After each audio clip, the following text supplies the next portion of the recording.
Esta semana el gobierno realizó una nueva emisión de deuda en los mercados internacionales de capitales. Según el comunicado que divulgaron las autoridades, la operación alcanzó una cifra de casi 1.270 millones de dólares. ¿Cuáles fueron las principales características de esta colocación? ¿En qué se basan los analistas que han catalogado a esta operación como exitosa? Vamos justamente al análisis. Para eso estamos con el economista Luciano Magnífico de Exante. Luciano, ¿qué tal? Buen día, ¿cómo estás? Buen día, todo muy bien, ¿ustedes? Muy bien. Luciano, ¿te parece si empezamos por repasar los principales resultados de la colocación que se hizo esta semana? Perfecto, Romina. A ver, lo primero que hay que decir es que el gobierno colocó un nuevo bono global en pesos nominales en los mercados internacionales a vencer en el año 2033. Hasta ahora había 2 bonos en pesos nominales en circulación. A su vez, esto pauta la primera emisión de estas características, es decir, de instrumentos en nuestra moneda en los mercados internacionales desde mediados de 2021. Y bueno, y yendo concretamente a los números, la emisión de este instrumento alcanzó a los 1.267 millones de dólares, como recién mencionaba Emiliano. Ahí vale señalar que, como es habitual, la integración del nuevo bono podría realizarse o en efectivo o a través de un canje o recompra de otros bonos globales seleccionados de menor plazo.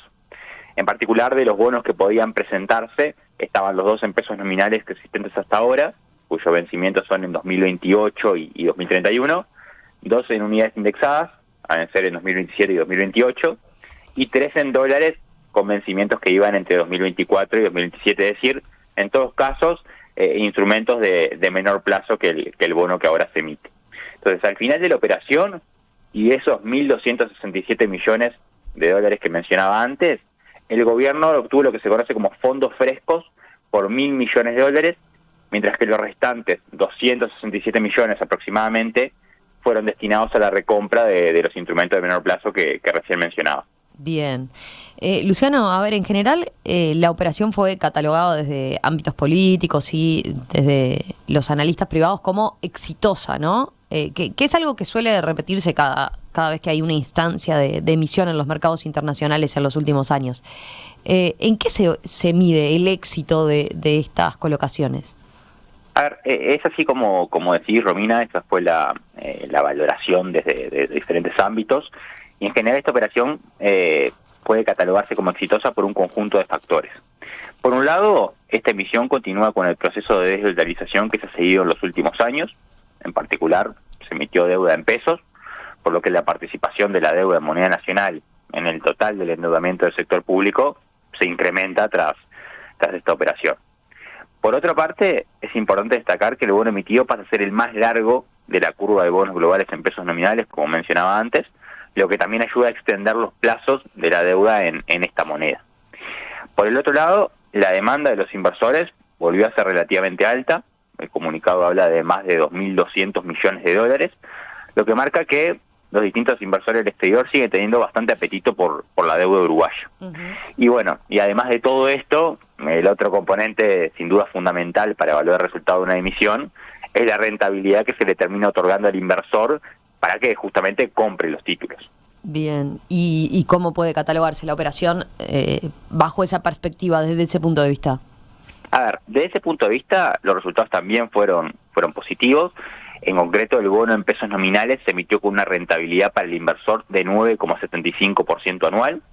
Para tener una idea y para ubicar a la audiencia, las referencias en pesos nominales a 2028 y 2031 cotizaban el día de la colocación en 9,72% y 9,52% anual respectivamente, por lo que, considerando que la emisión de nuevos bonos generalmente trae consigo una cierta concesión de rendimiento de parte del emisor, podríamos decirse que un rendimiento de 9,75% en este nuevo instrumento puede considerarse como razonable de acuerdo a estas condiciones que mencionaba para el resto de los bonos que estaban en circulación. Sí. A ver, pero más allá de los aspectos favorables que estás comentando, también es frecuente la pregunta, ¿no?, de si estas emisiones pueden ser catalogadas de hecho como algo positivo, ¿no? Es decir, a ver, dentro de los parámetros que mencionabas, puede ser exitosa la operación efectivamente, pero claro, los hechos también representa más endeudamiento para Uruguay, ¿no? Bueno, este es un elemento que surge de forma bastante frecuente, por lo que me parece muy buena la pregunta. Ahí lo primero que me parece que hay que entender es que Uruguay tiene un nivel de endeudamiento relativamente elevado y que no genera recursos genuinos para poder amortizar la deuda. Es más, el sector público sigue presentando déficit fiscal y por una magnitud considerable. Por ende, todos los años el gobierno requiere recursos para cubrir ese déficit y para hacer frente a los vencimientos de la deuda que ya tiene comprometida. Entonces, por todo esto, la necesidad de emitir indudablemente está. Entonces, es a partir de esas condicionantes que evaluamos como positiva la emisión realizada. En otras palabras, para que la audiencia entienda, si Uruguay debe emitir, es bueno que lo haga con tasas razonables, en una moneda que le sea conveniente, y que bueno consiga los fondos que el gobierno había planificado en su programación financiera. Bien. En relación a esto último que decís, ¿cómo deja esta operación el panorama de financiamiento del gobierno para lo que resta de este año, del 2023? Bueno, justamente hace poco, en la rendición de cuentas que fue representada a fines de junio, el gobierno había comunicado que llevaba completado un poco más de un tercio de los 4.285 millones de dólares previstos a emitir de bonos locales e internacionales durante este año, lo que representa un poco más de 1.500 millones de dólares. Con estos nuevos 1.267 millones de dólares emitidos esta semana, quedarían alrededor de, números redondos, 1.500 millones de dólares a ser captados en las colocaciones recurrentes de notas del Tesoro en el mercado doméstico y o a través de otra emisión que pueda realizarse este año en los mercados internacionales. Hay una aclaración: esos 4.285 millones de dólares que mencionaba no corresponden a las necesidades totales de financiamiento para este año que presenta la Administración Central, sino solo a la porción que está previsto financiar con emisión de bonos. De hecho, el total de fondos necesarios para cumplir con todas las obligaciones contraídas alcanza unos 4.900 millones de dólares, que ahí para obtener y para cerrar esa brecha a las emisiones de bonos se le adicionan lo que pueden ser los fondos obtenidos por préstamos de organismos multilaterales y por otros instrumentos. Bien. Ya para ir cerrando, Luciano, ¿podemos repasar las cifras de endeudamiento de Uruguay? ¿En qué nivel estamos y cómo viene siendo la evolución en los últimos años? Bueno, el último comunicado de deuda pública del sector público consolidado refiere a datos al cierre del primer trimestre de este año. En ese momento la deuda bruta pública se ubicaba apenas por debajo de los 50.000 millones de dólares, 49.700 millones de dólares para ser más preciso, lo que es algo así como 67 puntos del producto. Si miramos lo que es la evolución general a lo largo de los últimos años, la evolución cuando la medimos en monto fue al alza, consistente con el hecho de que, como decía antes, Uruguay ha presentado sistemáticamente déficits fiscales. Sin embargo, cuando se mira la serie en porcentaje del PBI, que a nuestro juicio es la medición que resulta más relevante, se dio un pico con la pandemia, momento en el que aumentó obviamente la necesidad de fondos para financiar los gastos relacionados a ese evento, y a que al mismo tiempo tuvimos una caída muy abrupta del PBI, pero luego, y principalmente en los trimestres más recientes, lo cierto es que el ratio de deuda PBI ha tendido a descender, aunque aún se ubica en niveles muy elevados.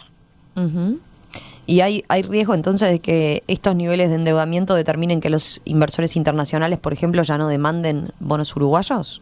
A ver, más allá de esto que decía, vale destacar que la deuda uruguaya no está en niveles alarmantes en una comparación internacional. Y a ver, la operación de esta semana muestra que el resto del mundo aún está dispuesto a financiarnos, incluso con instrumentos que son emitidos en nuestra propia moneda. De todas formas, sí preocupa el hecho de que con el déficit fiscal que tenemos no se puede estabilizar la relación deuda-PBI en niveles más bajos, y eso obviamente no es sostenible en el mediano plazo. Entonces, como conclusión general, creemos que no hay que desmerecer los resultados que se lograron en esta colocación, y en términos más generales, las mejoras en el frente fiscal que ha llevado adelante la actual administración, pero eso no quita que aún tengamos desafíos importantes a nivel fiscal. Como decíamos en salidas anteriores, serán desafiados en las vísperas de un nuevo año electoral. Bien. Gracias, Luciano. Gracias por este análisis a partir de esta novedad de esta semana, que Uruguay emitió un nuevo bono global en pesos nominales en los mercados internacionales. Bueno, nos permitía abordar ahí varias de las preguntas que frecuentemente nos hacemos todos, ¿no? Cuando se dan este tipo de operaciones. Volvemos a conversar con ustedes en los próximos días. Un abrazo grande. Hasta luego, hasta la próxima. Chau, chau.